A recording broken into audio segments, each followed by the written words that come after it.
জানি আচৰিত হ'ব অধ্যক্ষ মহোদয় সেই পইচাখিনি কি কৰে হাতত দি দিয়ে কোনোবা এজন মানে কিমান ধন হৰলকি হৈছিল আপোনালোকে নতুন বিধায়ক নাজানে সেই অৱস্থাত মই এই বিভাগটো দেখিছোঁ মই সেইবিলাকৰ বেছি খুচৰিবলৈ নাযাওঁ অধ্যক্ষ মহোদয়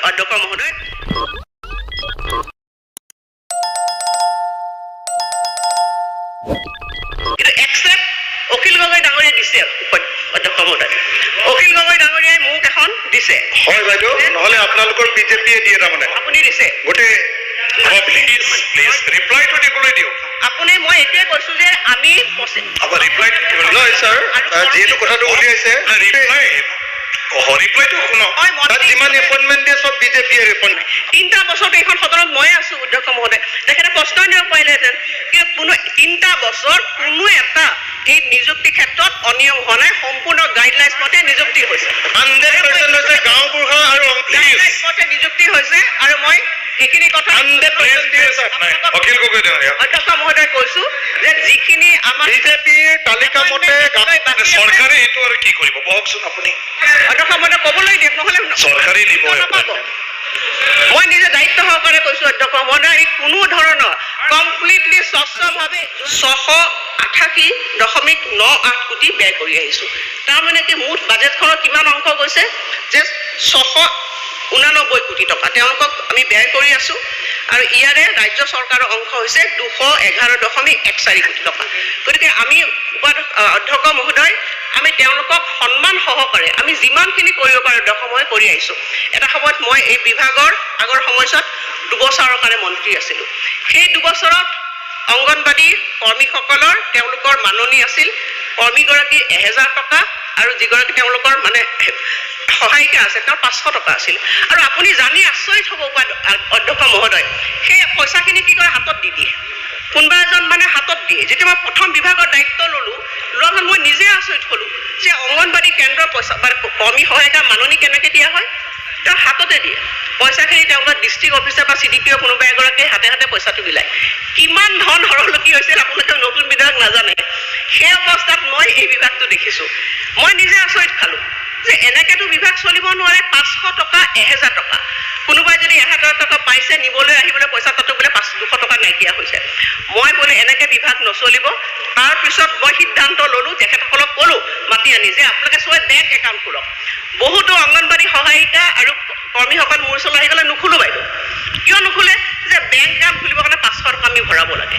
তাৰপিছত মই জোৰ জবস্তি তেওঁলোকক মই বিনয়েৰে মানে অনুৰোধ জনালোঁ যে আপোনালোকে বেংক একাউণ্ট খুলিবই লাগিব আপোনালোকে যিকেইটা পইচা পাইছে 1000 টকাই পাওক 500 টকা পাওক ট্ৰান্সপাৰেণ্ট হ'ব লাগিব স্বচ্ছ হ'ব লাগিব বেংকৰ জৰিয়তে মই পইচা দিম নহ'লে মই কিন্তু পইচাই দিব নোৱাৰিম এনেকৈ কঠোৰ স্থিতি গ্ৰহণ কৰাৰ পিছত অধ্যক্ষ মহোদয় বেংক একাউণ্ট খোলা হ'ল আৰু কৰ্মীসকল তেতিয়াৰ পৰা মাননি পোৱা আৰম্ভণি হ'ল এইটোৱে কথা চব কেনেকুৱা ধৰণৰ অৱস্থা আছিল তাত 1000 টকা ল'বলৈ বেংক একাউণ্ট নাই তাৰপিছত অখিল গগৈ ডাঙৰীয়া মই কেইটামান কথাই ক'ম সময় যিহেতু কম যে আজি অংগনবাদী কৰ্মী আৰু সহায়িকাসকল আমি যিটো প্ৰচিডিউৰে তেওঁলোকক আমি তেওঁলোকক আমি এই চেষ্টামূলক সেৱা তেওঁলোকক আগবঢ়াবৰ কাৰণে যিটো দিছোঁ এটা সময় এনেকুৱা আছিল মই হাউচত বহুত ফেচ কৰিব লগা হৈছিল কটন প্ৰস্তাৱ আগতেও মই আহিছিলোঁ সেইখিনি সময়ত কি হৈছিলে যে সম্পূৰ্ণ ধৰণে এই অংগনবাদী কৰ্মী আৰু সহায়িকাবিলাকক এটা সময়ত নিযুক্তি দিয়া হোৱা নাছিলে সেইবিলাকৰ বেছি খুচৰিবলৈ নাযাওঁ অধ্যক্ষ মহোদয় তাৰপিছত মই নিজে গাইডলাইন্স বনালোঁ সেইখিনি সময়ত গাইডলাইন্স বনাই এনেকুৱা কৰি যে কোনো ধৰণৰ তাত যাতে নিযুক্তিত খেলি মেলি নাথাকে তাৰ পৰা আৰম্ভণি হ'ল গৈ গৈ এতিয়া আপোনালোকে 3টা বছৰ অধ্যক্ষ মহোদয় আমাৰ কোনো বিধায়কে মোক এখন শ্লিপ দিয়া নাই যে অংগনবাদী কৰ্মী এগৰাকী মোৰ মতে হ'ব লাগে এইগৰাকী মোৰ মতে হ'ব লাগে কিন্তু একচেপ্ট অখিল গগৈ ডাঙৰীয়াই দিছে অধ্যক্ষ মহোদয় অখিল গগৈ ডাঙৰীয়াই মোক এখন দিছে হয় বাইদেউ নহলে আপোনালোকৰ বিজেপিয়ে দিয়ে তাৰমানে আপুনি দিছে গোটেই প্লিজ ৰিপ্লাইটো দিবলৈ দিয়ক আপুনি মই এতিয়াই কৈছোঁ যে আমি ৰিপ্লাইটো নহয় ছাৰ যিহেতু কথাটো উলিয়াইছে ৰিপ্লাইটো শুনক তাত যিমান এপইণ্টমেণ্ট দিয়ে চব বিজেপিয়ে এপইণ্টমেণ্ট 3টা বছৰত এইখন সদনত ময়ে আছোঁ অধ্যক্ষ মহোদয় তেখেতে প্ৰশ্নই দিব পাৰিলেহেঁতেন কিন্তু কোনো 3টা বছৰ কোনো এটা এই নিযুক্তি ক্ষেত্ৰত অনিয়ম হোৱা নাই সম্পূৰ্ণ গাইডলাইন্স মতে নিযুক্তি হৈছে 100% হৈছে গাঁওবুঢ়া আৰু গাইডলাইন্স মতে নিযুক্তি হৈছে আৰু মই সেইখিনি কথা অখিল গগৈ ডাঙৰীয়া অধ্যক্ষ মহোদয় কৈছো যে যিখিনি আমাৰ বিজেপিৰ তালিকা মতে চৰকাৰে এইটো আৰু কি কৰিব কওকচোন আপুনি অধ্যক্ষ মহোদয় ক'বলৈ দিয়ক নহ'লে চৰকাৰী দিব নাপাব। মই নিজে দায়িত্ব সহকাৰে কৈছো অধ্যক্ষ মহোদয় এই কোনো ধৰণৰ কমপ্লিটলি স্বচ্ছভাৱে যোৱা 3টা বছৰত মোৰ এপইণ্টমেণ্টখিনি হৈছে যিখিনি বাকী আছে সেইখিনি আমি সম্পূৰ্ণভাৱে নিকাভাৱে কৰিম ইতিমধ্যে আমাৰ যিবিলাক মই ক'লোৱে যে অংগনবাড়ী কেন্দ্ৰবিলাক যিবিলাক কেন্দ্ৰ এটা সময়ত অতি জৰাজীৰ্ণ আছিল তাৰে প্ৰায় 10,000 কেন্দ্ৰ আমি নতুনকৈ নিৰ্মাণ কৰিবৰ কাৰণে আমি চেষ্টা কৰিছোঁ আৰু সদস্যসকলক মই এইটোও জনাইছোঁ যে বাকী যিখিনি আমাৰ কেন্দ্ৰ থাকি যাব সেই কেন্দ্ৰবিলাক মেৰামতি কৰিবৰ কাৰণে কেন্দ্ৰীয় চৰকাৰে আমাৰ পৰা এটা প্ৰস্তাৱ বিচাৰিছিলে আৰু এইবাৰ শেহতীয়াভাৱে যিটো আমাৰ তেওঁলোকৰ লগত বছৰেকৰ আমাৰ গ্ৰান্টৰ ওপৰত কথা হৈছিলে তেতিয়া তেখেতসকলে আমাক কৈছে কেন্দ্ৰীয় চৰকাৰে যে অসমৰ কাৰণে প্ৰায় 30,000 অংগনবাড়ী কেন্দ্ৰৰ মেৰামতিৰ কাৰণে এটা পুঁজি আগবঢ়াব বুলি তেওঁলোকে সেইখিনি কথা আমাক জনাইছে গতিকে এইটো আমি অৱগত যে আমি নতুনকৈ কেন্দ্ৰ নিৰ্মাণ কৰিছোঁ এহাতে আৰু আনহাতে যিবিলাক কেন্দ্ৰ আমাৰ মেৰামতিৰ প্ৰয়োজন আছে সেইখিনিও আমি নিশ্চিতভাৱে এই বিত্তীয় বৰ্ষতে আমি কিছু কেন্দ্ৰ আমি হাতত ল'ম যাতে নতুনকৈ আমি মেৰামতি কৰি সেই কেন্দ্ৰবিলাকো আমি সুন্দৰভাৱে তাত আমি শিশুসকলৰ স্বাস্থ্য আৰু বিভিন্ন ধৰণৰ সেৱা আমি প্ৰদান কৰিব পাৰোঁ অধ্যক্ষ মহোদয় মই অংগনবাড়ী কেন্দ্ৰৰ কৰ্মীসকলৰ কথা কৈছে যে অংগনবাড়ী কৰ্মীসকলক এতিয়ালৈকে বৰ্তমান 6,500 টকা তেওঁলোকক কৰ্মীসকলক দিয়া হৈছে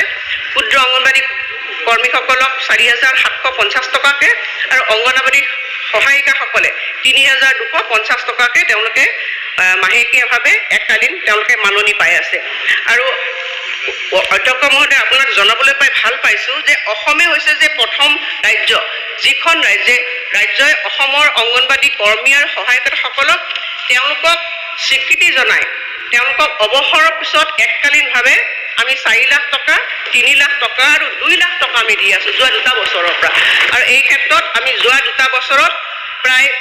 1,856 গৰাকী অংগনবাড়ী কৰ্মী আৰু 1,867 গৰাকী অংগনবাড়ী সহায়িকাক ইতিমধ্যে 112 কোটি টকা তেওঁলোকক প্ৰদান কৰা হৈছে আৰু এই প্ৰক্ৰিয়া জাৰি যে তেওঁলোকৰ